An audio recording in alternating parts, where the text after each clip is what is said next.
Or a closer look at what Jews are facing in Europe. I spoke earlier to Jonathan Sacerdoti in London.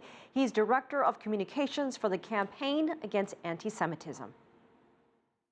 Concrete action is really what's required, and what needs to be done first is an acknowledgement that the threat itself comes from this Islamist, fanatical, jihadi threat, and that's something quite different from what happened during the 1930s in Europe, when there was a state-sponsored animosity towards Jews and persecution of Jews, which of course resulted in one of the most horrific moments of modern human history, when 6 million Jews were killed in the Nazi Holocaust. Instead, now we're facing jihadism, which some have said is like the modern Nazism in its persecution of Jews and its targeting of those people. So it's not state-sponsored. States are saying that this time they are going to protect their Jewish populations, but really in order for that to be taken seriously and in order for that to be something more than just good intentions, we need to see them cracking down on the ideology behind this, which targets Jewish people simply because they're Jewish.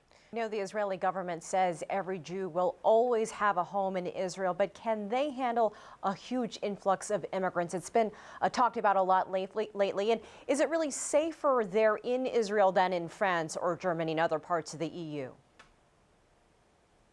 Well, of course, there are terror attacks on Jews in Israel as well, and sometimes they target Jews, but they also kill other people in the actions. However, Israel is different from Europe in that respect, because its very raison d'être is to protect Jewish people. That's one of the specific aims of that state.